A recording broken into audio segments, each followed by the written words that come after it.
안녕하십니까, 서동호입니다. 이번에 치러진 지방직 9급 회계학과 관련된 기출문제 풀이 강의를 시작하려고 합니다. 일단 이번에 치러진 지방직 9급은요, 전반적인 난이도는 평이했다라고 개인적으로 생각을 합니다.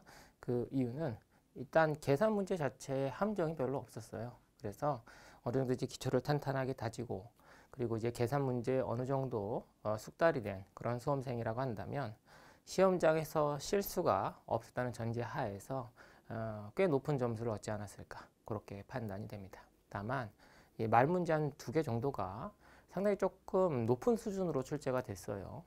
얼핏 보면 이제 9급의 시험 범위를 넘어섰다라고도 이야기할 수 있을 것인데, 어차피 그런 문제는 모든 수험생들이 다 어려웠을 테니까, 다 일반적으로 찍었을 테니까 그런 문제 이제 우리가 당락을 따질 때 좀 제껴놓고요. 한 2어 문제 정도를 빼고 나머지 문제를 봤을 때 난이도는 전반적으로 평이했다, 그렇게 이제 판단이 됩니다.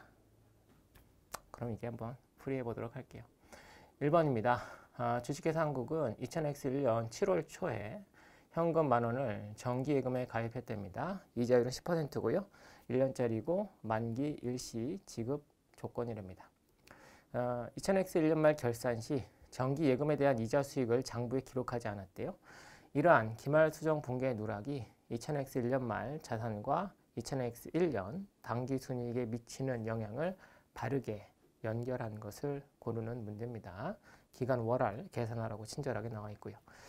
해당 문제는 뭐 상당히 좀 평이한 수준의 문제죠. 우리가 처음 이제 회계학을 시작했을 때 회계 원리 수준에서 결산 붕괴에 대한 정의를 공부하면서 한 번쯤은 당연히 맞닥뜨렸을 그러한 형태의 것입니다. 난이도는 하급이고요.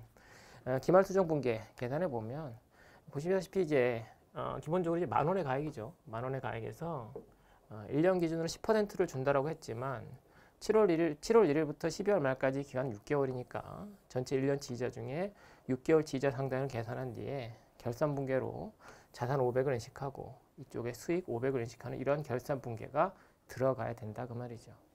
근데 이것이 누락됐다라고 한다면 어떠한 영향을 미칠 것이냐. 당연히 자산은 과소 계상될 것이고 당기순이익도 과소 계상되겠죠. 답은 1번으로 쉽게 나옵니다. 되셨죠? 특별히 부연 설명할 것도 없습니다. 상당히 좀 기초적인 문제였고 내가 실수를 하지 않았다라고 한다면 당연히 맞출 수 있었던 문제다, 그렇게 판단이 됩니다. 2번 갑니다. 주식회사한국의 다음 재무 자료를 이용한 기말 부채를 물어보는 문제입니다. 1번보다는 조금 난이도가 있겠습니다만 어찌되었던 우리가 이제 평소 이제 자산 부채의 증감에 따라서 관련된 손익 등을 뽑아내는 그런 증감법에 따라서 쉽게 답이 뽑히는 형태의 문제였죠. 일단 보시면 자산, 기초자산은 200만 원이 있고요. 기말자산은 400만 원이 있습니다. 즉 기중에 수많은 거래가 있었겠습니다만 결론적으로 자산은 200만큼 증가했다, 그렇게 볼 수가 있겠죠. 그리고 기초부채는 나와 있는데 기말부채는 지금 나와 있지 않죠. 이 둘의 차이가 우리가 해당 회계기간의 부채의 증감액이 될 것이고요. 나머지 것들은 이제 자본의 증감 내역이 나와 있습니다. 본래 자본의 증감이라고 하는 것은 자산의 증감과 부채의 증감, 그 결과값으로 나오는 것이지만 이 문제는 지금 결과값인 자본의 증감을 던져주고 오히려 기말부채를 물어보고 있는 형국이죠. 어찌되었던 얘네들은 자본의 증감과 관련된 사항이죠. 당기순이익은 자본의 증가. 현금 배당했다라고 한다면 그만큼 자산이 빠져나가면서 자본이 감소했을 것이고, 기타 포괄 이익도 자본의 증가, 유상증자도 돈이 들어오면서 그만큼 자본이 증가를 했겠죠. 그렇게 이제 자본의 증가율 계산해 보면 170만 원이 나오게 된다 그 말이죠. 그러면 부채의 증가액이 기초 대비 기말 30만 원 증가했다라고 하는 것을 알 수가 있을 것이고, 따라서 기초 부채에 30만 원을 더한 80만 원, 답은 1번이 나오게 됩니다. 역시 어려운 형태의 문제는 아니었습니다. 그죠? 됐습니다. 그 다음 3번 보도록 하죠. 그 다음 3번입니다. 3번 역시 난이도는 하급이에요. 한번 보도록 할게요.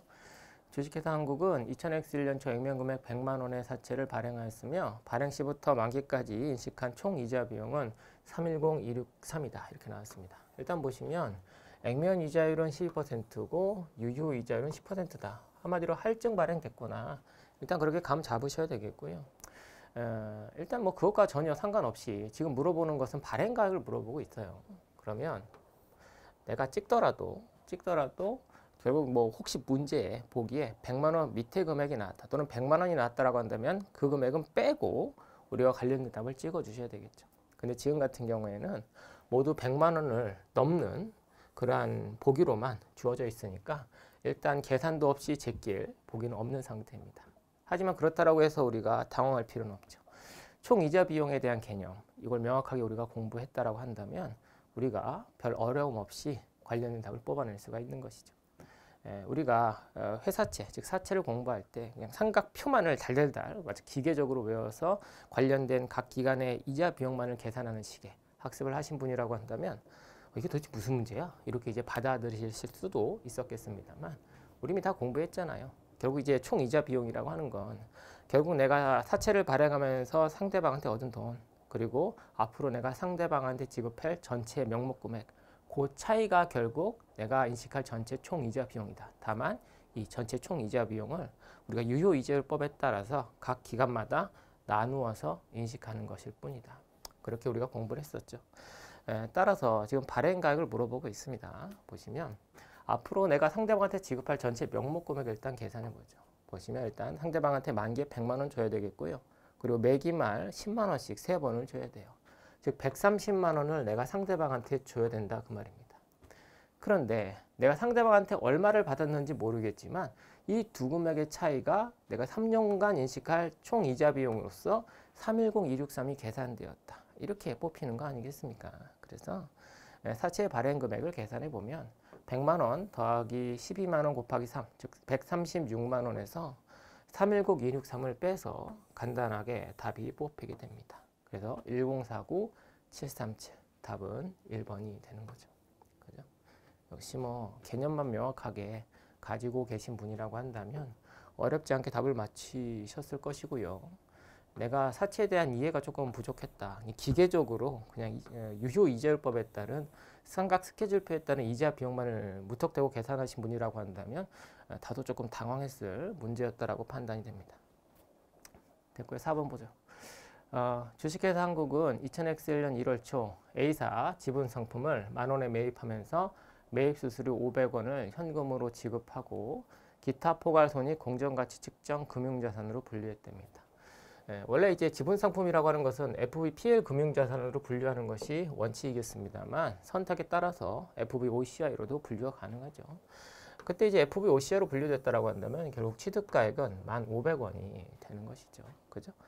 2000X1년 12월 말 지분 상품의 공정가치가 8,000원이 되었다. 결국에 두 금액의 차이 아니겠습니까? 두 금액의 차이 간단하게 답은 이제 2,500원이 나오게 되죠. 금융자산 평가 손실. 당연히 FVOCI 금융자산이니까 그 평가 손익은 기타 포괄 손익으로 처리를 해야 될 것이고요. 따라서 어렵지 않게 답은 4번이 나오게 됩니다. 되셨죠? 그래요. 뭐 별로 건들 부분은 없었던 거죠. 됐어요. 딱히 언급할 부분이 없습니다. 됐습니다. 그럼 5번 보도록 하죠. 재무제표 표시에 대한 설명을 옳지 않은 것을 고르는 건데요. 답은 4번입니다. 기업이 기존의 대출계약 조건에 따라 보고기간 후 적어도 12개월 이상 부채를 차환하거나 연장할 것으로 기대하고 있고요. 그리고 그러한 권리도 있답니다. 그런 권한도 있다. 라고 한다면 보세요. 우리가 12월 말 기준으로 우리가 유동과 비유동을 구분한다라고 하는 것은 결국 12월 말 경제적 실질에 따라서 구분을 해야 되는 것입니다. 따라서 사전 약정이 비록 내년도 만기라고 할지라도 그 돈을 빌린 회사 입장에서 이것을 내가 연장할 의도가 있고 그러할 권리, 재량권도 있다라고 한다면 당연히 연장을 할 거 아니겠습니까? 그럼 12월 말 기준으로 봤을 때 이 부채는 당연히 비유동으로 분류가 되는 것이 타당하겠죠. 따라서 4번 틀렸다라고 봐주시면 돼요. 됐어요. 해당 지문은 처음 나오는 건 아니고요. 뭐 기출이나 우리가 이제 보통 이론 공부 등을 할 때도 자주 건드려졌던 부분이기 때문에 그렇게 어렵다라고 판단은 되지 않습니다. 따라서 난이도는 개인적으로 H급이라고 판단이 되고요. 나머지 것들은 맞는 지문이니까 가볍게 읽어봐 주시기 바랍니다. 됐고요. 6번 볼게요. 평균법을 이용한 종합원가 계산을 적용하는 한국은 공소품의 검사를 공정의 50% 시점에 수행한답니다. 검사 시점을 통과한 수량의 10%, 통과 수량입니다. 검사 수량이 아니라 합격 수량, 통과 수량의 10%를 정상 공손으로 허용하고 있답니다. 한국의 생산 관련 자료가 다음 같을 때 정상 공손 수량과 비정상 공손 수량을 바르게 연결한 것은 가공원가는 공정 전반에 걸쳐 균등하게 발생한다라고 나왔습니다. 그럼 보죠. 공정이 이렇게 0에서 100% 흘러간다라고 봤을 때 기초제공품은 80% 정도 완성되어 있는 상태죠. 즉 여기서 80%에서 추가 가공을 통해서 단기 완성이 됩니다. 이제 800단위가 되는 거죠. 그리고 단기에 이제 완성된 게 3,500이죠. 이 3,500 중에 800은 기초제공품이 포함되어 있을 테니까 단기에 내가 착수를 해서 완성된 그러한 수량을 계산해 보면 2,700개가 돼요. 2,700개는 단기에 착수를 해서 완성된 것이다. 이렇게 봐주시면 되겠고, 그 다음에 기말제공품 1000단위 여기서 이렇게 봅시다. 이렇게 60%죠. 여기 60% 노란색으로 할까요? 60% 여기까지 온 게 지금 1000단위 이렇게 됩니다. 그럼 봅시다. 지금 완성된 수량과 기말제공품을 합쳐보면 4,500이 되는 것이고요. 기초제공품과 단기 착수량을 합쳐보면 4,200, 800이니까 5,000이 돼요. 한마디로 500만큼이 단기에 공손이 발생했다고 볼 수 있죠. 500만큼은 단기에 착수했지만 이렇게 그럴까요? 여기 50% 선을 이렇게 긋고요. 단기에 착수했지만 불량품으로 판명나서 빠꾸당했다. 이렇게 되는 거죠. 요게 이제 500개가 이렇게 있는 겁니다. 그러면 봅시다. 지금 보시면 정상 공손 수량과 비정상 공손 수량만을 단순하게 물어보는 문제예요. 그러면 통과된 물량을 보면 2,700개 통과됐고요. 1,000개 통과됐습니다. 기초에 80% 완성되고 단기 추가적인 공정을 통해서 완성된 기초제공품 중에 단기 완성된 수량은 이미 전기에 합격으로서 판명이 나고 그리고 단기에 추가 가공이 이루어진 것이기 때문에 단기 검사를 통과한 수량에는 포함되지 않죠. 그래서 지금 보시면 3,700개의 10%니까 370개가 정상 공손 수량이 될 것이고 130개가 비정상 공손 수량이 되는 거죠. 따라서 답은 2번으로 쉽게 나오게 됩니다. 되셨죠? 별다른 함정이 없었어요. 이제 뭐 요것 때문에 헷갈리시는 분이 있을 수도 있겠어요. 평균법. 아니 평균법이라며요. 그러면 우리가 이제 기초랑 단기 착수해서 완성된 것, 즉 완성품 수량을 따질 때 기초랑 단기 착수해서 완성된 것을 구분하지 않고 그냥 기초부터 쭉 이런 식으로 접근해야 되는 거 아닌가 그렇게 착각을 하실 수 있는데 아니라고 했습니다. 제가 수업 시간에 누차 강조했어요. 우리가 평균법이든 선입선출법이든 우리가 공손수량 등을 따질 때는 무조건 선입선출에 따른 정상적인 물량 흐름의 가정에 따라서 공손수량을 파악해야 된다라고 말씀드렸습니다. 그렇죠? 그 부분을 조금 놓치신 분이라고 한다면 다소 조금 당황했을 수도 있겠습니다만 차분하게 우리가 풀었다라고 한다면 틀리지 않았을 것이다. 그렇게 이제 판단이 됩니다. 됐어요. 그리고 우리가 이제 한 가지 더 말씀드린 건 수정된 선입선출이라고 해서 만약에 단기 뭐 기초제공품이 만약에 단기에 뭐라고 할까요? 이 검사 시점을 통과했다라고 할지라도 우리가 생각할 때 단기에 발생한 공손은 무조건 단기 착수량에서만 발생한 것으로 우리가 가정을 하고 공손 수량 등을 파악하게 되죠. 그래서 우리가 보통 이제 정상 공손 수량 등을 파악할 때 수정된 선입선출법, 즉 기초에서는 절대 공손이 발생하지 않고 단기 착수 수량에서만 공손이 발생한다라고 하는 그러한 가정 하에서 우리가 접근을 하기도 하죠. 따라서 우리가 수정된 선입선출법에 따라서 공손 수량을 파악한다라고 하는 관점을 명확하게 체크하신 분이라고 한다면 2번을 골라내지 않았을까 그렇게 판단이 됩니다. 됐습니다. 그 다음 이제 7번 보도록 할게요. 지방자치단체 회계 기준에 관한 규칙에 대한 설명으로 옳은 것을 고르는 겁니다. 국가회계 기준이 아니라 지방자치단체 회계 기준이다 라고 하는 거 명확하게 일단 체크해 주시고요. 정답을 일단 체크해 보면 3번이에요.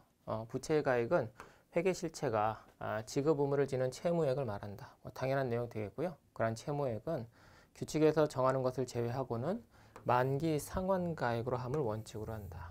즉 현재 가치 평가액을 원칙으로 하는 것이 아니라 원칙은 만기 상환가액을 원칙으로 한다.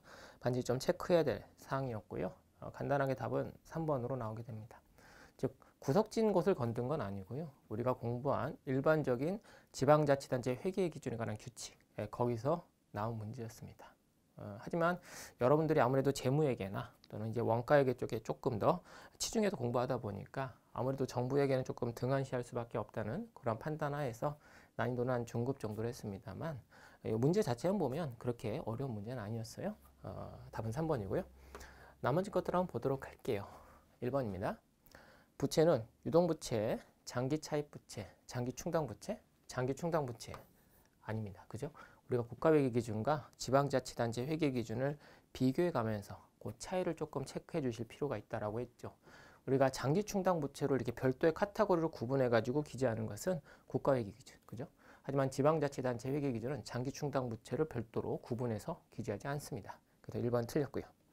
네, 2번 특정 순자산에 대한 정의를 치러놨는데 우리가 지방자치단체 회계 기준은 순자산을 일반 순자산, 특정 순자산, 고정 순자산으로 구분하죠. 일특고 뭐 이렇게 이제 보통 외우게 되는데 여기 나와 있는 설명은 고정 순자산과 관련된 내용이에요. 즉 일반 유형자산 등에 해당 가액에서 일반 유형자산 등을 내가 구입하기 위해서 조달된 부채 상당이겠죠. 관련된 차입금 등을 차감한 그 순액, 그걸 우리는 고정 순자산이라고 이야기하고요. 특정 순자산은 여기 나와 있는 것처럼 사용 목적이 특정되어 있는 재원 등을 특정 순자산이라고 하고요. 나머지 차액을 우리는 일반 순자산에 밀어넣게 되죠. 그죠? 일특고 이렇게 여러분들이 외워두셔야 되는 거죠. 그래서 기본적인 정의를 외우신 분이라고 한다면 2번도 당연히 가볍게 틀린 것으로 뺄 수 있었을 것이고요. 4번 보죠. 교환거래에 의한 비용은 가치의 이전에 대한 의무가 존재하고 그 금액을 합리적으로 측정할 수 있을 때 인식한다. 우리가 비교환 거래랑 교환 거래를 조금 구분하실 필요가 있겠죠. 일단 교환 거래라고 하는 것은 주고받고 뭐 이런 거 아니겠습니까? 따라서 우리가 재무회계의 기본적인 컨셉과 크게 다르지 않다. 그렇게 접근해 주시면 되겠고, 교환 거래 보시면 교환 거래는 여기 있죠. 민간 부분이나 다른 공공 부분으로부터 재화와 서비스의 제공이 끝나고 그 금액을 합리적으로 측정할 수 있을 때 인식한다. 이렇게 들어간 거고요. 비교환 거래.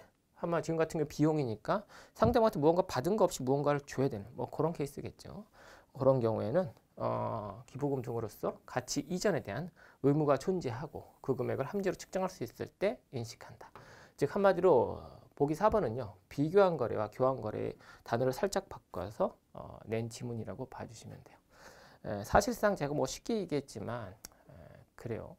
이게 개념적으로 우리가 딱 와닿는 그런 문구로 표현된 것이 아니다 보니까 살짝 어려울 수는 있었겠습니다만 그래도 제가 조금 공들여서 정부회계를 공부하신 분이라고 한다면 눈도장 등을 많이 찍어서 4번도 틀리지 않았을까? 틀린 지문이 아니냐? 뭐 이렇게 여러분들이 잡아낼 수 있었을 겁니다. 되셨죠? 네, 그 정도로 여러분들 정리해 주시면 되겠고요. 정답은 이제 3번, 난이도는 한 중급 정도로 판단해 봤습니다.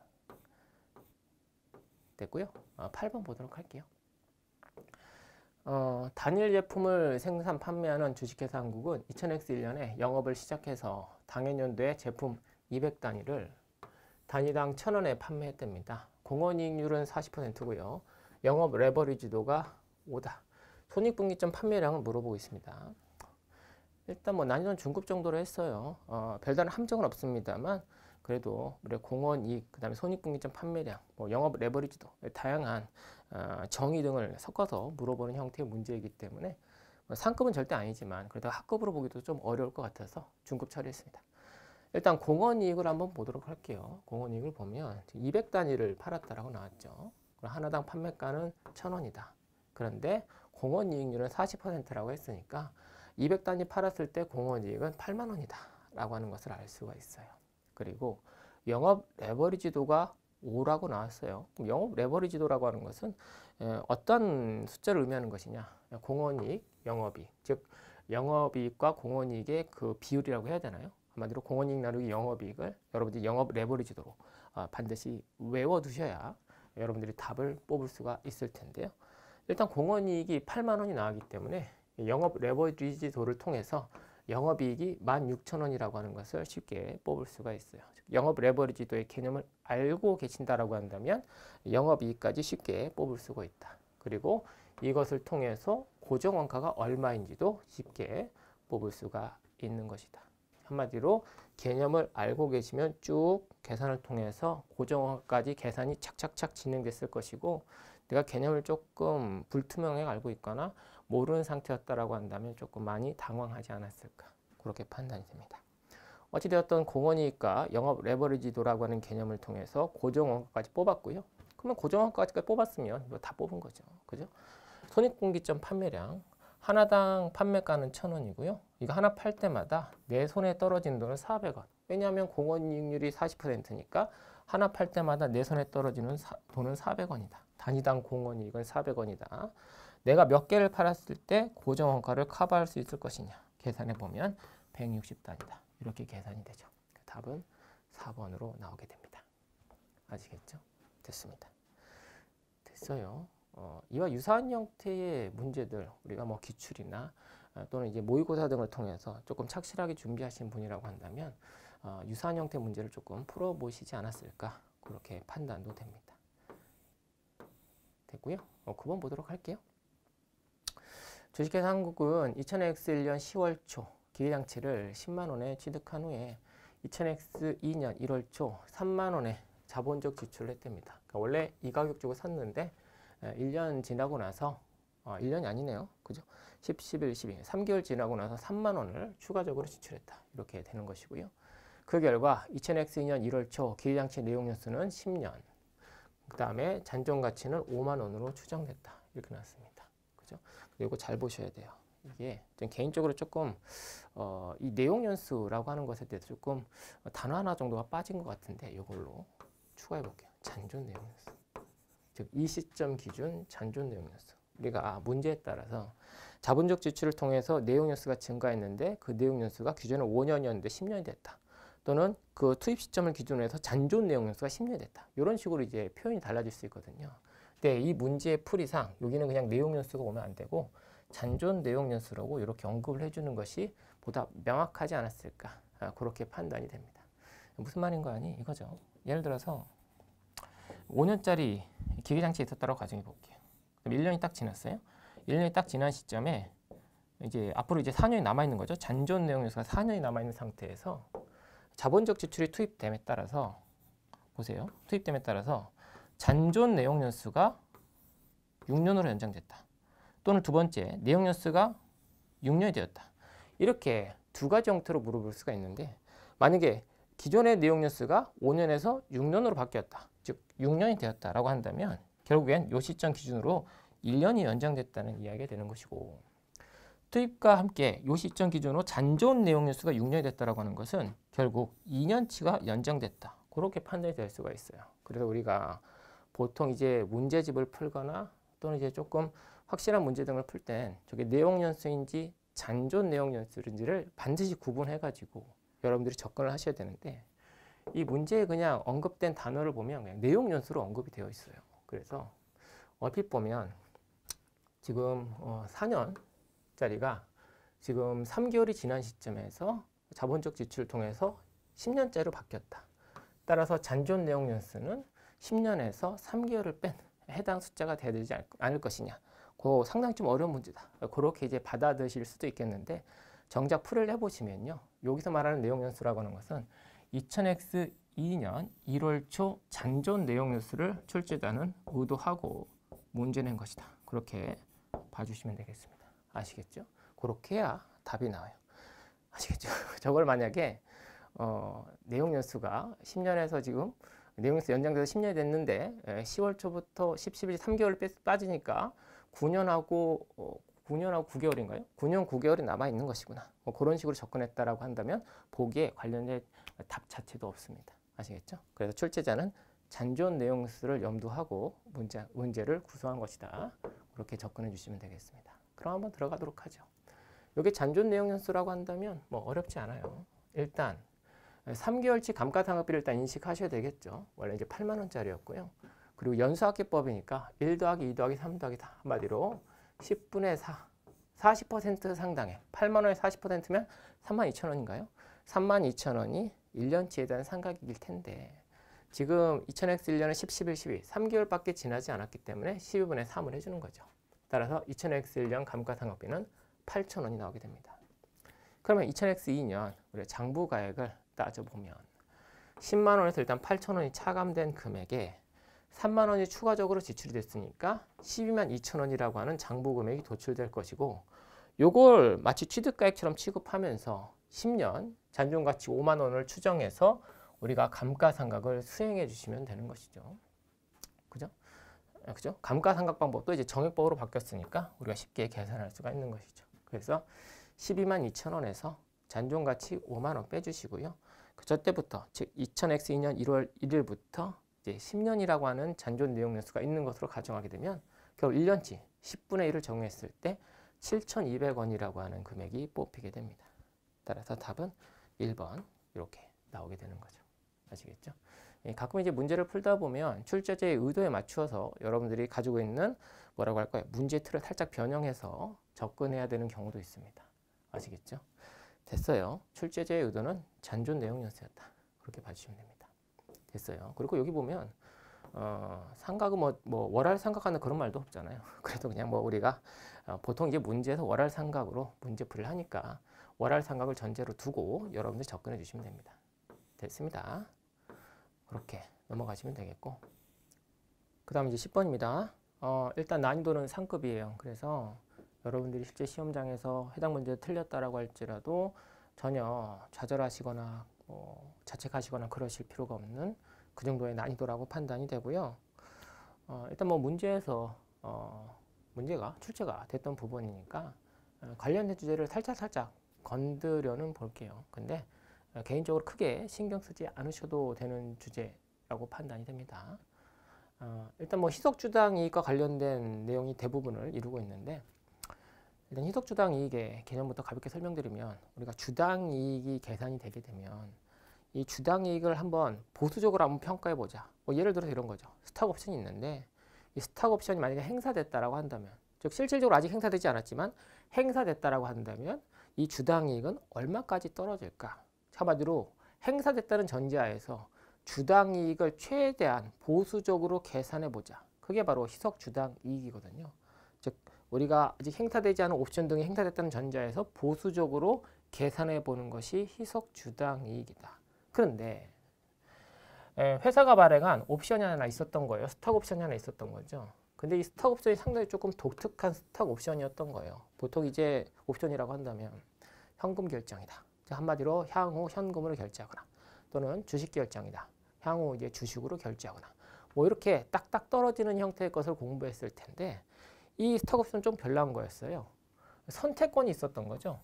지금 같은 경우 보유자한테 있었던 거예요. 예를 들어서 종업원이라고 가정해 볼게요. 종업원이 스탁 옵션을 가지고 있는데 나중에 행사할 때 종업원이 주식 결제형을 해주세요. 그럼 주식으로 결제를 해야 되고 현금으로 해주세요. 그럼 현금으로 결제되는 선택권이 있는 스탁 옵션이 발행된 것이었다고 말이죠.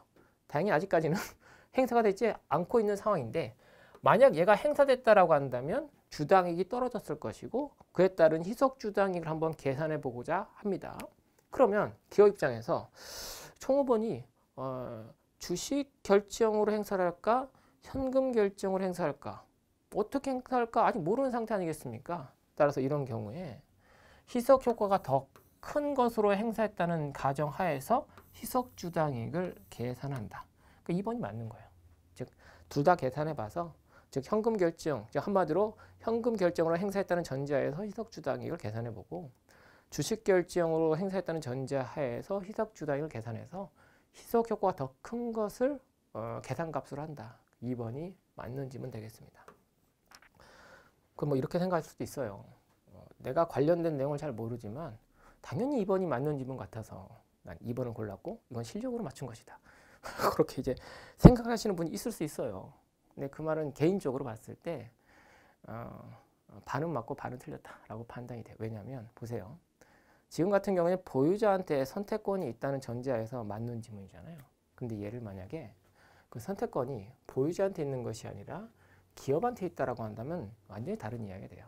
만약에 그 선택권이 기업한테 있다라고 한다면 희석주당이익을 계산할 때요.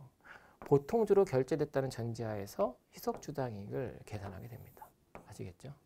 아시겠죠? 그러니까 이번 지문을 내가 센스가 좋아서 맞췄다. 글쎄요. 뭐 그렇게 생각하셔도 되겠습니다만 어느 정도 운도 따르지 않았을까. 아마 여기까지 다 공부를 하시고 이 지문이 맞는 것으로 고른 수험생은 거의 없지 않을까. 맞췄다라고 할지라도 그 정도의 센스로 그냥 맞히지 않았을까 그렇게 판단이 되고요.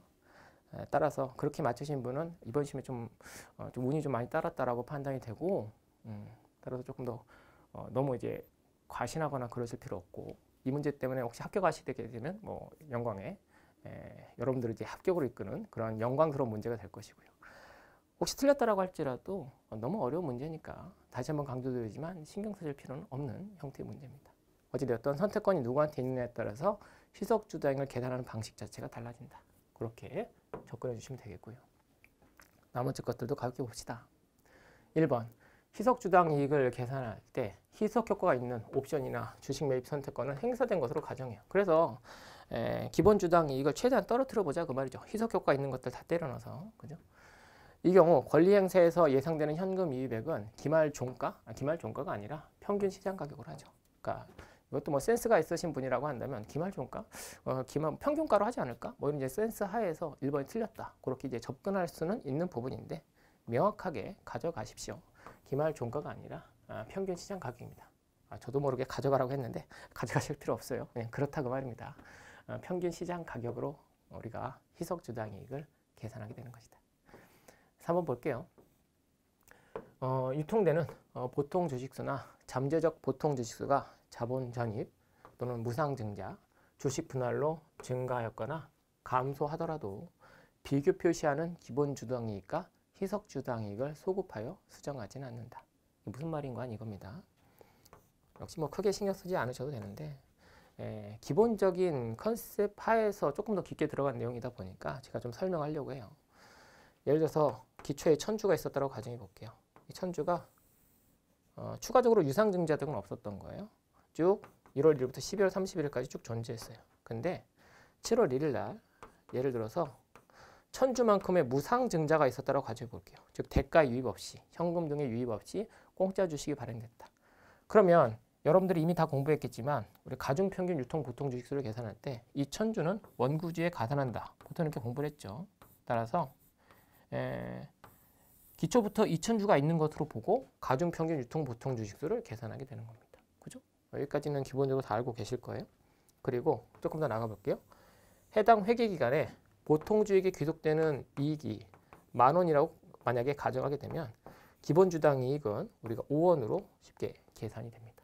되셨죠? 근데 문제는 우리가 재무제표를 작성할 때 보통 이제 전기랑 비교 형식으로 작성이 이루어지잖아요. 근데 전기의 기본 주당이익을 봤더니 이와 같았던 거예요. 이 천주가 1월 1일부터 있었고 아무런 변동이 없었던 거예요. 무상증자도 없었고 유상증자도 없었고 1월 1일부터 그냥 쭉 천주가 있었던 거고요.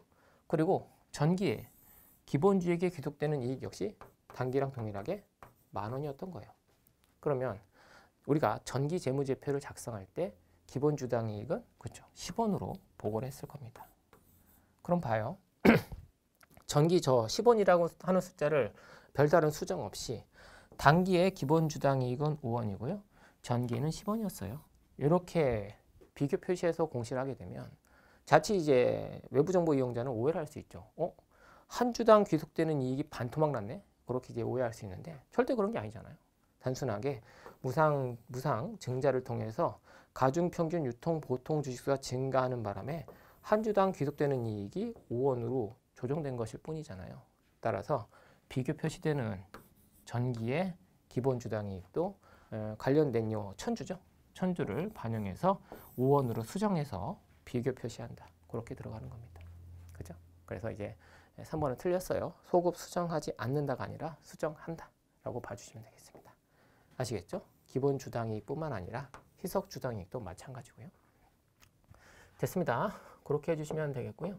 그럼 4번 보도록 하죠. 중단 영업에 대해 보고하는 기업은 중단 영업에 대한 기본 주당이익과 희석 주당이익을 포괄손익계산서에 표시하지 않으며 주석으로도 공시하지 않는다. 아닙니다. 보시면 중단 영업에 대한 기본 주당이익과 희석 주당이익을 포괄 손익계산서에 표시하거나 주석으로 공시해야 돼요. 무슨 말인 거 아니? 한 주당 귀속되는 순이익이 예를 들어 100이다. 100원이다. 근데 이것은 뭐 A, B, C라고 하는 사업에서 발생한 전체 사업에서 발생한 것을 기반으로 해서 100원이라고 하는 것이 뽑혔는데 이 중에서 A라고 하는 사업이 이제 접을 것이다. 근데 A라고 하는 사업을 통해서 계산된 기본 주당이익 상당액이 30원이었다. 그러면 요 100원 중에 30원 상당액의 기본 주당이익은 내년엔 더 이상 이제 발생하지 않을 거 아니겠습니까? 따라서 우리가 예측 가치 등을 확보하기 위해서 당연히 중단 영업에 대한 기본 주당이익 등을 별도로 우리가 공시해야 된다. 포괄 손익계산서에 표시하거나 주석으로 공시를 해야 된다라고 하는 것 체크해 주시면 좋겠습니다. 따라서 답은 2번이고요. 다시 한번 강조드리지만 상당히 좀 어려워요. 그래서 크게 신경 쓰실 필요는 없다. 어차피 난이도 뭐 하급이나 상급이나 똑같은 점수니까 크게 개의치 마시고 실제 나중에 혹시 올해 결과가 좋지 않다라고 할지라도 저런 문제 때문에 틀렸다라는 자책감 갖지 마시고요. 보다 이제 기본적인 문제 그리고 이제 실수로 틀리지 않는 실수를 조금 줄이는 방식으로 여러분들이 조금 탄탄하게 대비하시는 것이 다음 시험에 영광을 가져오는 공부 방법이 아닐까 그렇게 판단이 됩니다. 됐어요. 설명 좀 길었고요. 11번 보도록 하죠. 2000X1년 5월 말에 한국의 수정전 당좌예금 장부 잔액과 거래은행 측 수정전 당좌예금 잔액이 일치하지 않는 원인은 다음과 같다. 은행 계정 조정표 문제고요. 난이도는 한 중급 정도로 처리해 봤습니다. 어렵진 않아요. 어렵진 않은데 일단 자칫 잘못하면 실수 등도 할 수 있는 여지가 있기 때문에 하급은 아니고 한 중급 정도로 처리해 봤어요. 한국의 수정전 당좌예금 장부 잔액이 16만 원이래요. 수정전 잔액이 16만 원 이렇게 나와 있고요. 이렇게 나와 있고요. 그리고 차이 내용은 이렇게 나와 있습니다. 문제에서 물어보는 것은 A은행의 수정전 금액이 얼마일까? 이걸 물어보고 있는 거죠. 뭐 정형화된 형태의 문제입니다. 이 수정 내용을 반영해서 우리가 한국의 정확한 수정 후 잔액을 계산해 내시고요. 당연히 우리가 관련된 은행 계정 조정표를 제대로 작성했다라고 한다면 수정 후 한국의 잔액과 은행의 잔액은 일치할 수밖에 없겠죠. 따라서 이 금액을 기초로 A은행도 11만 원일 것이다. 조정 내용을 반영해서 수정 전 금액을 유추해보는 그런 형태의 문제입니다. 보도록 하죠. 예. 일단 첫 번째, 한국이 거래은행에 입금한 수표 3만 원이 5월 19일에 부도 처리됐대요. 그러면 이것은 부도 수표니까 당연히 입금액에서 빼야 되겠죠. 근데 한국에서 이 부분을 통지받지 않았다. 여전히 이 금액 안에 포함됐다는 이야기니까 한국 측 잔액에서 해당 금액을 차감 조정해 주셔야 되겠고요. 두 번째, 거래처인 주식회사 서울이 상품 구입 대금 2만 원을 한국의 당좌예금 계좌에 입금했는데 한국에선 이 부분을 아직 입금 처리하지 않았대요. 즉 장부상 반영하지 않았다 그 말이죠. 따라서 2만 원 플러스 조정해 주시면 되겠고, 그 다음 거래은행은 주식회사 한국에 2000X1년 5월분 수수료 4만 원을 빼갔는데 이 부분에 대해서도 놓치고 있대요. 담당자가 아주 그냥 일을 너무 못하고 있죠. 4만 원 차감해 주셔야 되겠고, 그 다음에 한국이 기발행한 수표 만 원을 아직 거래은행에서 지급 제시되지 않은 상태다. 한마디로 회사는 저 만 원이라는 수표를 발행하면서 당좌예금 자체를 줄였을 거예요. 만 원 당좌예금 이렇게 줄였겠죠. 뭐 외상 매입금을 갚기 위해서 매입 채무를 갚기 위해서 발행했다라고 한다면 매입 채무 만 원이 없어지면서 당좌예금이 만 원만큼 빠져나갔을 거예요. 근데 저 수표가 아직 그 수표를 받은 자가 아직 지급 제시를 하지 않아서 은행 잔액에서는 여전히 빠져나가지 않은 상태에서 존재하고 있다. 뭐 그런 상황이잖아요. 아직 돈을 빼가지 않았다라고 할지라도 경제적 실질 입장에서 나는 만 원만큼 이미 상대방한테 그 권리를 넘긴 것이기 때문에 해당 만 원은 은행에서 통보한 금액에서 조정을 해줘야 됩니다. 즉 은행 측 잔액이 잘못됐다고 보기 좀 힘들죠. 은행 입장에서는 돈을 빼가지 않았으니까 그대로 해당 잔액을 가지고 있는 것이 그대로 기록하는 것이 맞겠습니다만, 우리가 지금 기록하는 것은 은행 측 잔액이 옳다는 전제에서 막 조정하는 것이 아니라 경제적 실질에 부합하는 당좌예금 잔액을 계산하는 거잖아요. 따라서 돈을 빼가지 않았지만 은행이 보고한 금액에서 만 원을 차감하는 것이 경제적 실질에 부합한다. 그런 의미에서 만 원을 A측 보고 금액에서 차감하게 되는 거죠. 됐고요. 한국은 현금 2만 원을 당좌예금 계좌에 입금했으나 거래은행에서는 입금 처리가 되지 않았다. 뭐 내부적인 시스템 하에서 시스템 문제로 아직 입금으로 반영되지 않은 상태다. 그렇게 봐주시면 되겠고, 따라서 A은행이 보고한 금액, 즉 주거래은행이 보고한 금액에서 2만 원을 가산해 주시면 되겠습니다. 결국 이렇게 쭉 계산하게 되면 11만 원이 될 것이고, 이 금액이 무엇인지 모르겠지만 이 금액에 만 원을 빼고 2만 원을 더하게 되면 11만 원이 돼야 된다. 따라서 역으로 물음표, 즉 보고된 금액을 계산해 보면 답은 10만 원으로 뽑히게 된다. 이렇게 되는 거죠. 됐습니다. 뭐 특이사항은 없었어요. 우리가 여러 차례 체크했던, 우리가 기출문제 등을 통해서도 여러 차례 보아왔던 그러한 형태의 정형화된 문제라고 판단이 됩니다. 됐고요. 12번 보도록 하죠. 주식회사 한국은 표준원가 계산을 적용하고 있으며 고정제조 간접원가 배부율 산정을 위한 기준조업도는 만 기계시간이고요. 고정제조 간접원가 표준 배부율은 기계시간당 50원이다. 실제 산출량이 호환된 표준 조업도가 12,000 기계시간이고 실제 발생한 고정제조 간접원가는 66만 원일 때 조업도 차이와 예산 차이 얼마인가 물어보고 있습니다. 일단 실제 발생액은 66만 원 이렇게 되겠고요. 그 다음에 고정제조 간접원가 예산액을 일단 계산해 볼게요. 보시면 만 기계시간을 기준으로 해서 기계시간은 50원이 뽑혔어요. 이 무슨 말인 거 아니? 일단 고정제조 간접원가는 50만 원으로 전체 총액이 결정이 된 거예요. 결정이 되고 나서, 즉 일반적인 변동원가랑 다르게 고정제조 간접원가는 일단 총액이 결정되고요. 이 총액을 어떤 합리적인 기준으로 배부할까? 그 배부 기준에 따라서 배부액이 결정이 되는 거죠. 즉 50만 원이라고 하는 예산상의 금액이 계산이 되고, 그리고 나서 이걸 기계시간으로 한번 나눠보자 라고 하는 거죠. 지금 같은 경우에 이제 기계시간이 만 시간이니까 그러면은 향후 우리가 실제 조업을 함에 있어서 기계시간 1시간당 50원씩 고정제조 간접원가를 뿌리면 되겠구나. 그렇게 해당 금액이 뽑힌 것이다 그 말이죠. 따라서 FOH, 즉 고정제조 간접원가 예산액은 50만 원이다 라고 하는 것을 우리가 관련된 데이터를 통해서 유추해 볼 수 있겠고, 실제 발생액과 예산의 차이, 이걸 예산 차이라고 하죠. 16만 원 불리한 차이 나오게 됩니다. 따라서 여기까지만 가도 답은 3번으로 뽑히게 되는 거죠. 다른 것들 계산할 필요도 없이 말이죠. 되셨죠? 그래도 혹시 모르니까 조업도 차이도 해보면, 지금 보시면 12,000 기계시간이잖아요. 조업도가 12,000 기계시간이고 SP 한마디로 단위당 뿌려지는 배부액은 50원이니까 60만 원이 뿌려졌을 것이다. 따라서 조업도 차이는 10만 원 유리한 차이가 되는 것이다. 따라서 답은 3번으로 뽑히게 됩니다. 난이도는 어렵지 않았어요. 다만 이제 고정제조 간접원가가 다른 이제 원가들과는 조금 차이가 있다 보니까 그 부분을 조금 어느 정도 이제 감안해서 난이도는 중급 정도로 처리해 봤습니다. 그 다음 13번입니다. 주식회사 한국의 2000X1년 재고자산 관련 자료가 다음과 같을 때 주식회사 한국의 2000X1년 재고자산 매입액을 물어보고 있습니다. 단 재고자산 평가 손실과 원가성 있는, 보통 이제 정상 감모 손실과 관련된 것은 매출원가에 포함한다. 그 말은 비정상 감모 손실은 우리가 영업의 비용, 기타 비용으로 처리한다. 그렇게 봐주시면 되겠죠. 일단 보시면 기초재고자산 이렇게 있고요. 기말 장부상 재고자산 수량은 110개. 근데 실제 수량은 100개가 있어요. 그럼 일단 전체 감모 손실 금액은 우리가 계산할 수 있겠네요. 일단 10단위가 감모 손실된 수량이 될 것이고, 그 다음에 거기에 적용할 단가는 일단 1,000원이겠죠. 감모 손실 후에 평가 손실을 적용해야 되는 것이니까. 따라서 감모 손실 금액은 10,000원이라고 하는 것이 뽑히게 됩니다. 그런데 이 전체 재고자산 감모 손실 중에 40%는 원가성이 없다라고 했으니까 이 중에서 정상 감모 손실 6,000원은 매출원가로, 나머지 4,000원은 비정상 감모로서 기타 비용 또는 영업의 비용으로 처리를 해야 된다. 이렇게 들어가죠. 그죠?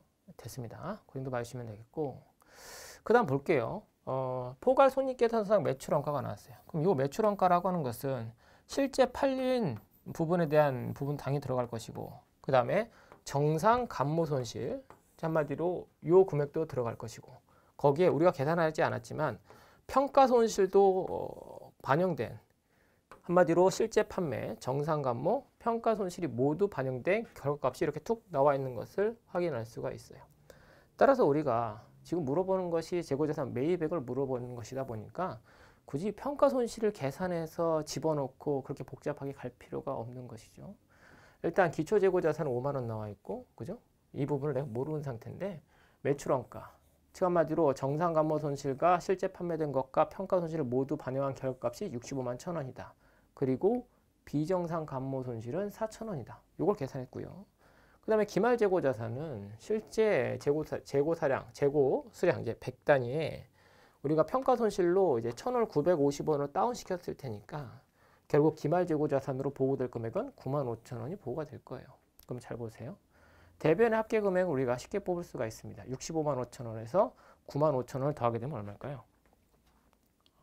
65만 5천원 더하기 9만 5천원. 그죠? 이쪽은 75만 원이 돼요.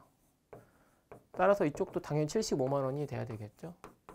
기초 재고 자산이 5만 원이니까 단기 매입은 70만 원이 되는 거죠. 그죠? 답은 이제 3번이 됩니다. 별건 아닌데 여러분들이 문제를 풀면 있어서 굳이 감모 손실과 평가 손실을 다 계산할 필요 없이 물어보는 것이 무엇인지를 정확하게 파악하신 후 계산 단계를 하나라도 조금씩 줄여 나가시는 연습을 하셔야 시험장에서 시간을 확보할 수 있다. 그렇게 판단이 됩니다. 됐습니다. 결국 해당 문제에서 계산하는 것은 결국 비정상 감모, 4,000원만 명확하게 계산해 내시면 별 어려움 없이 답을 뽑을 수가 있다. 그렇게 판단이 되고요. 14번 보도록 하죠. 일단 난이도는 학급입니다. 주식회사 한국의 2000X1년 매출 채권 관련 자료가 다음과 같을 때 2000X1년에 인식할 손상 차손을 물어보고 있습니다. 일단 보시면 2000X1년 초 매출 채권에 대한 손실 충당금 잔액은 3만 원이 있고요. 2000X1년 중 매출 채권 한마디로 대손이 6만 원만큼 발생했고요. 그 다음에 2000X1년 말 매출 채권 잔액 50만 원이며 동 매출 채권에 대하여 추정한 기대 신용 손실, 한마디로 요 금액이 기말 손실 충당금으로 계상될 금액 아니겠습니까? 그럼 보세요. 손실 충당금이 기초에는 3만 원이 있었는데 기말엔 2만 원이 있다. 한마디로 손실 충당금의 감소 만 원을 기재해 주시고요. 그 다음에 우리가 기중에 실질적으로 대손을 통해서 매출 채권 6만 원이 회수 불가능하게 됐죠. 한마디로 손실 충당금과 관련된 손상차손과 관련된 자산 부채의 증감을 다 때려 넣는 거예요. 손실 충당금의 감소 집어넣고요. 실제 대손을 통해서 매출 채권의 감소 6만 원을 집어넣습니다. 그럼 나머지 차액은 당연히 손상차손 관련된 손익이 뽑히게 되는 거죠. 답은 3번으로 쉽게 나오게 됩니다. 그러니까 증감법을 명확하게 숙지하셨다라고 한다면 실제 시험 문제, 여러 문제를 별다른 어려움 없이 빠른 속도로 정답을 뽑을 수가 있는 것이죠. 됐습니다. 15번 가도록 할게요. 차입원가에 대한 설명으로 옳지 않은 것을 고르는 건데요. 답은 2번입니다. 난이도는 역시 상급으로서 아까 그 10번 문제 있죠. 10번 문제만큼이나 상당히 조금 어려운 문제였다라고 판단이 됩니다. 보시면 적격자산을 의도된 용도로 사용 가능하게 하는 데 필요한 활동은 당해자산의 물리적인 제작 활동을 포함하나 그 이전 단계에 이루어진 기술 및 관리 상용 활동은 포함하지 않는다라고 나와 있는데 포함을 합니다. 적격자산과 관련돼서 우리가 사업 개시 시점이라고 해야 되나요? 그 개시 시점을 판단함에 있어서 단순하게 착공, 한마디로 땅을 파는 즉 물리적인 그런 활동을 시작점으로 볼 것이냐? 그건 아니다 그 말이죠. 즉 한마디로 물리적으로 무언가 착공하기 전에 뭐 설계 도면 등을 작성하거나 이런 활동 등이 있겠죠. 당연히 그런 활동까지 포함해서 우리가 개시 시점을 판단해야 된다. 따라서 2번이 틀렸다라고 봐주시면 됩니다. 아시겠죠? 10번만큼은 아니지만 그래도 상당히 조금 난이도가 있는 문제였다고 판단이 됩니다. 나머지 것들을 볼게요. 적격자산이 물리적으로 완성된 경우라면 일상적인 건설과 관련 후속 관리 업무 등이 진행되고 있더라도 한마디로 자잘한 업무가 여전히 남아있다라고 할지라도 일반적으로 당해자산을 의도된 용도로 사용 가능한 것으로 보고 우리가 관련된 차입원가 자본화를 더 이상 진행하지 않는다. 한마디로 이자 비용을 원가에 가산하지 않는다. 당연히 맞는 질문 되겠습니다. 자잘한 것까지 다 끝날 때까지 기다리고 그 기간까지 다 포함해서 차입원가 자본을 하는 것이 아니라 굵직한 적격자산이 물리적으로 완성됐다라고 한다면 그때 차입원가 자본을 중지한다 라고 봐주시면 되겠습니다. 됐고요. 3번 적격 자산의 건설 활동을 여러 부분으로 나누어 완성하고 남아있는 부분의 건설 활동을 계속 진행하고 있더라도 이미 완성된 부분이 사용 가능하다면 그 부분만큼은 이제 끝난 거잖아요. 그래서 당해 부분을 의도된 용도로 사용 가능하게 하는데 필요한 대부분의 활동을 완료한 시점에 자본화를 종료한다. 역시 맞는 질문 되겠습니다. 4번 보도록 하죠. 적격 자산에 대한 지출은 현금의 지급, 다른 자산의 제공 또는 이자부, 부채의 발생 등에 따른 지출액을 의미한다. 적격 자산과 관련하여 수취하는 정부 보조금이 있다라고 한다면 해당 금액을 차감해서 지출액을 계산한다. 역시 뭐 4번도 가볍게 맞는 지문으로 체크하시면 되겠습니다. 모든 지문이 만만한 지문은 아닙니다만 개인적으로 그래도 10번보다는 좀 나았다라고 판단이 되고요. 정답은 2번 되겠습니다. 역시 난이도 상급이기 때문에 혹시 틀렸다라고 할지라도 너무 좌절을 하실 필요는 없는 그러한 문제였다라고 판단이 됩니다. 됐고요. 16번 보도록 하죠. 2000X1년에 영업을 시작한 주식회사 한국에 당해년도 생산 판매와 관련된 자료가 다음과 같을 때 변동원가 계산에 의한 영업입니다. 변동원가 계산. 종합원가랑 다르게 변동원가라고 하는 것은 단기에 발생한 고정제조 간접원가를 모두 단기 비용으로 처리를 하게 되는 것이잖아요. 따라서 생산량 등과 무관하게 단기의 영업이익, 즉 변동원가에 대한 영업이익이 결정이 되는 그런 특성을 가지고 있죠. 봅시다. 일단 단위당 공헌이익을 계산해 보면 지금 판매 가격이 2,000원이고요. 변동비를 계산해 보면 얘 변동비고 얘 변동비고 얘도 변동비고 얘도 변동비입니다. 쫙 빼주는 거죠. 딱 빼면 하나 팔았을 때 남는 공헌이익은 600원이다 라고 하는 것이 뽑힐 것이고, 따라서 공헌이익을 계산하게 되면 현재 판매 수량이 4,000단위니까 4,000단위 곱하기 600을 해서 240만 원이 뽑히게 됩니다. 따라서 변동원가에 따른 영업이익을 계산하는 것이니까 이 공헌이익에서 고정비 두 개를 다 빼버리면 돼요. 즉 총 고정 제조 간접 원가도 우리 판관비처럼 총 고정 판관비처럼 모두 단기 비용으로서 차감을 하게 되는 거죠. 그럼 답은 190만 원으로 쉽게 나오게 됩니다. 함정 전혀 없었고요. 그냥 여러분들이 변동원가에 대한 개념을 명확하게 가지고 계셨다라고 한다면 어렵지 않게 답을 뽑을 수가 있었다. 난이도는 하급이다 라고 판단이 되고요. 그 다음 이제 17번인데요.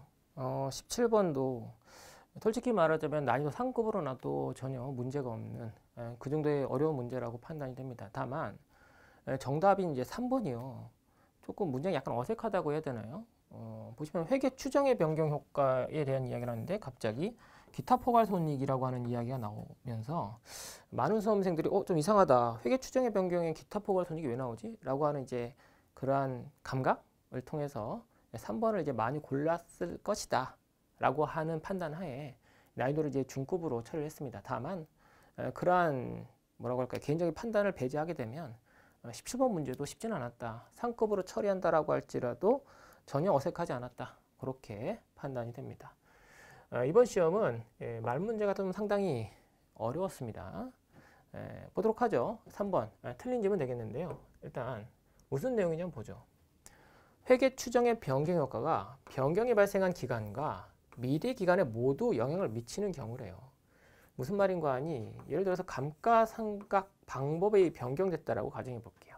또는 뭐 내용 연수가 변경됐다거나 또는 잔존 가치가 변경되는 바람에 기존에 인식했던 감가상각비랑 다른 금액의 감가상각비가 도출됐다라고 가정해 보죠. 우리가 기본적으로 알고 계시죠. 감가상각 관련된 변수, 즉 감가상각 방법, 내용 연수, 잔존 가치의 변경은 추정의 변경에 해당되고요. 이러한 추정의 변경에 따라서 감가상각비가 바뀌게 되면 이 차이는 우리가 전지적으로 적용하고 당연히 당기손익의 반영이 이루어지게 됩니다. 그런데 이러한 감가상각 방법 등의 변경은요. 단기 감가상각비만 영향을 미치는 것이 아니라 그 다음 감가상각비에도 미래에도 한마디로 미래 기간에도 그 추정의 변경 효과가 미치게 되죠. 즉 이러한 추정의 변경이 없었다라고 했을 때 감가상각비랑 이러한 변경을 통해서 계산된 감가상각비의 차이가 올해뿐만 아니라 내년, 내후년에도 계속적으로 영향을 미치게 되잖아요. 그러면 내년에 발생한 감가상각의 차이 금액 상당액은 우리가 기타 포괄 손익으로 처리한다라고 공부했습니까? 우린 그런 걸 공부한 적이 없어요. 그죠? 역시 해당 차이 금액도 해당 회계기간의 당기순이익에 영향을 미칠 뿐이죠. 당기순이익에 지속적으로 영향을 미칠 뿐이죠. 전진적으로 그냥 적용을 할 뿐이죠. 그런데 보기 3번을 보면 발생한 기간에는 당기순이익에 관련된 효과가 전진적으로 적용이 되고 미래 기간에는 기타 포괄손익에 전진적으로 인식된다라고 나와 있기 때문에 틀린 표현 되겠습니다. 즉 3번이 정확하게 무엇을 의미하는지 잘 모르시는 분이라고 할지라도 회계 추정의 변경 효과가 나오는데 갑자기 기타 포괄손익이 나와버리는 바람에 많은 수험생들이 감으로 3번을 찍었다 이렇게 이제 판단이 돼서 난이도는 중급 정도로 판단했습니다. 하지만 내용 자체만 보면 당연히 상급이었다. 따라 틀렸다라고 할지라도 크게 좌절을 먹으실 필요는 없다. 그렇게 판단이 되고요. 나머지 것들은 이제 맞는 지문인데요. 보도록 할까요? 1번. 투입 변수나 측정 기법의 변경이 회계 추정치에 미치는 영향은 정기 오류 수정에서 비롯되지 않은 한 회계 추정치의 변경이다. 무슨 말인 거 아니? 뭐 이런 거죠. 예를 들어 우리가 손실 충당 부채를 계상함에 있어서 전기까지는 A라고 하는 변수, B라고 하는 변수, 그리고 C라고 하는 변수를 가지고 합리적으로 손실 충당 부채 상당액을 계산했다고 가정해 보죠. 단기에는 이제 기업 환경 등이 바뀜에 따라서 A라고 하는 변수를 빼버리고 B라고 하는 변수와 C라고 하는 변수, 그리고 기존에는 적용하지 않았던 D라고 하는 변수를 이용해서 손실 충당 부채를 합리적으로 추정했다. 그렇게 변수가 바뀌거나 변경되었을 때 우리는 이 부분을 어떻게 처리할 것이냐? 당연히 이제 전진적으로 처리하면 된다. 그 말이죠. 그죠? 따라서 우리가 뭐 소급 수정하거나 그럴 필요 없이 전진적으로 적용하면 된다. 그렇게 정리해 주시면 돼요. 아시겠죠? 됐어요. 오류 수정에서 비롯되지 않는 전기의 오류가 아니라 단순하게 투입 변수가 합리적인 것으로 바뀐 것일 뿐이니까 전진적으로 우리가 적용을 하면 되는 것이고요.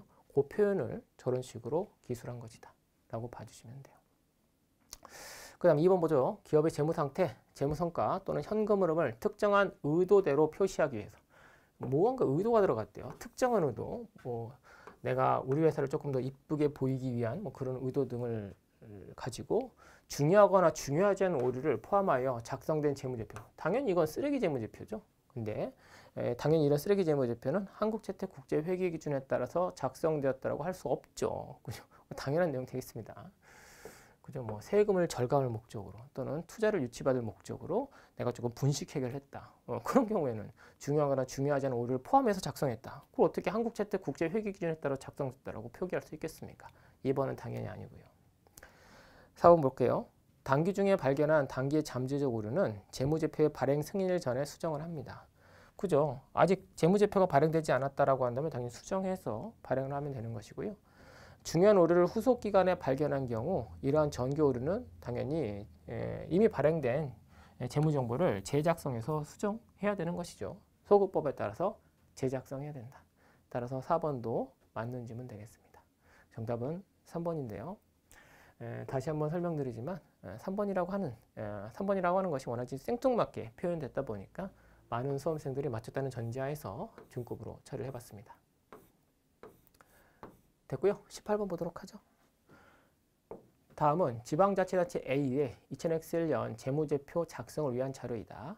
운영 결과, 재정 운영표상 운영 결과를 물어보고 있습니다. 그럼 재정 운영 결과가 어떻게 뽑히는지를 아셔야 되겠죠. 일단 재정 운영 순원가에서 일반 수익, 즉 자체 조달 수익 등을 차감한 최종 결과물이 재정 운영 결과잖아요. 그러면 재정 운영 순원가는 어떻게 뽑는 것이냐? 사업 순원가에 관리 운영비를 가산하고 비배분 비용은 더하고 비배분 수익은 차감해 주시면 돼요.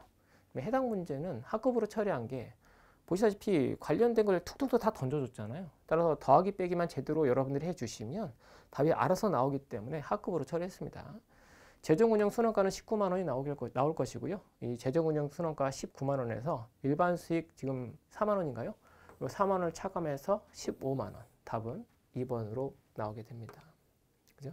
뭐 특별히 건질 부분은 없고요. 우리가 재정운영 결과라고 하는 개념을 명확하게 가지고 계신 분이라고 한다면 어렵지 않게 답을 맞췄을 것이라고 판단이 되고요. 그 다음 이제 19번인데요. 일단 난이도 한 중급 정도로 처리했어요. 가지고 있는 지식을 좀 활용해서 답을 뽑아야 되는 형태의 것이기 때문에 좀 그리고 문제 사이즈가 조금 커 보이기 때문에 중급 정도로 처리를 했는데 사실상 여러분들이 뭐 유동 비율과 당제 비율에 대한 개념을 명확하게 가지고 계신 분이라고 한다면 그렇게 어렵지 않게 답을 골라내지 않았을까 그렇게 판단은 됩니다. 물론 이제 시험장에서 여러분들이 조금 멘붕에 빠지게 되면 힘들 수도 있는 형태의 문제이긴 하죠. 정형화된 틀을 가지고 우리가 접근하는 것이 아니라 가지고 있는 사전 지식을 가지고 이렇게 저렇게 관련된 데이터를 결합해야 되는 형태의 것이니까 말이죠. 일단 보면요. 물어보고 있는 것은 재고자산 A와 장기차입금 B를 물어보고 있습니다. 일단 해당 자료를 통해서 좀 줄여볼까요? 너무 크네요. 좀 줄여서 보면 일단 유동자산 금액을 일단 계산해 볼게요. 자산 총액은 28,000이고요. 비유동자산 금액은 16,000원이에요. 그래서 우리가 자산 총액 중에 유동자산 금액은 얼마이냐? 28,000원에서 16,000원을 차감해서 요 금액은 12,000원이다 라고 하는 것을 일단 알 수가 있어요. 그리고 나서 유동비율과 당자 비율이 있잖아요. 그러니까 유동비율은 결국 유동부채를 분모로 놓고 유동자산을 분자로 놓고 계산된 값이잖아요. 그 금액이 이제 150%가 나왔다. 그러면 유동자산 나누기 1.5가 유동부채라는 이야기가 나오니까 그리고 계산을 통해서 유동부채가 8,000이라고 하는 것을 알 수가 있어요. 되셨죠? 뭐 이렇게 하나씩 짚어가는 겁니다. 그리고 지금 우리가 궁금한 것은 재고자산 이거잖아요. 근데 지금 보시면 당자 비율이라고 하는 것이 120%라고 나왔어요. 그래서 당자자산이라고 하는 것은 유동자산 중에 재고자산을 뺀 나머지 유동자산이 우리가 당자자산이 되는 거잖아요. 따라서 현금과 매출채권의 합이 8,000원에 120%라는 이야기가 되니까 8,000 곱하기 1.1을 하게 되면 요 금액이 이제 9,600원이라는 이야기가 되는 것이고 결국 재고자산은 12,000 빼기 9,600이 되니까 2,400원 이렇게 나오게 됩니다. 재고자산은 2,400이다. 이렇게 나오게 됩니다. 그 다음에 장기차입금 B 이걸 물어보는데 비유동부채는 얘밖에 없잖아요. 그거 뭐 쉽죠. 일단 부채총계라고 하는 것은 자산총계에서 자본총계를 빼면 부채총계가 나올 것이니까 해당 금액은 15,000원이 될 것인데 유동부채가 8,000이니까 15,000 빼기 8,000 결국 7,000원이라고 하는 것이 뽑히게 됩니다. 따라서 2,400과 7,000 답은 1번으로 이렇게 뽑히게 되죠. 됐습니다. 뭐 그렇게 어려운 형태의 것은 아니었고요. 20번 보도록 하죠. 주식회사한국은 정상 개별원가 계산을 적용하고 있으며 기계가동시간을 기준으로 제조간접원가를 예정 배부한답니다. 주식회사한국의 2000X1년 제조간접원가 관련 자료가 다음과 같을 때 실제 발생한 제조간접원가는 얼마이냐 이걸 물어보고 있습니다. 일단 제조간접원가 예산은 15만 원 이렇게 나와 있고요. 예상 기계가동시간은 3,000원 시간이었대요. 그러면 실제로 가동할 때 1시간당 얼마를 배부할 것이냐 계산해 보면 15만 원 나누기 3,000원 하면 되니까 50원씩 배부를 했을 것이다. 이렇게 우리가 기계시간당 배부액을 뽑을 수가 있겠죠. 그리고 실제 가동시간은 3,200시간을 가동했을 테니까 1시간당 50원씩 배부했다라고 한다면 배부액은 16만 원이 계산이 될 거예요. 그런데 나중에 실제 제조간접원가를 집계해 보니까 이렇게 배부한 금액과의 차이가 5,000원 과소 배부래요. 그 말은 실제 발생액은 16만 원보다 5,000원 더 많이 발생했다는 이야기잖아요. 따라서 답은 2번이 됩니다. 역시 뭐 별다른 함정 없이 여러분들이 정상 개별원가의 기본적인 개념을 가지고 계신 분이라고 한다면 어렵지 않게 맞출 수 있는 문제였다고 판단을 해서 난이도를 합급을 했어요. 그래서 여기까지가 이번에 치러진 지방직 9급과 관련된 문제풀이였습니다. 다시 한번 설명드리면 계산 문제는 특별히 어려운 건 없었다라고 판단이 되고요. 다만 말 문제가 2개, 조금 넓게 보면 한 3개 정도가 조금 어려웠다고 판단이 돼요. 그 중에서 특히 2개의 문제는 너무나 어려워서 변별력이 있다라고 보기도 조금 힘들지 않았을까 그렇게 판단이 되고요. 따라서 이 2문제를 뺀 나머지 문제를 여러분들이 착실하게 실수 없이 풀었다라고 한다면 좋은 점수를 얻었을 것이다 라고 판단이 됩니다. 혹시 뭐 좋지 않은 결과가 나왔다라고 할지라도 좌절하지 마시고요. 특히나 아까 말씀드린 것처럼 너무 지엽적으로 다뤄진 문제를 틀렸기 때문에 떨어졌다 그런 생각 갖지 마시고요. 내가 실수를 줄이는 방식으로 보다 기본기에 탄탄한 방식으로 앞으로 다가올 시험을 대비하시는 것이 바람직하지 않을까 그렇게 개인적으로 판단해 봅니다. 긴 시간 수고 많으셨습니다. 감사합니다.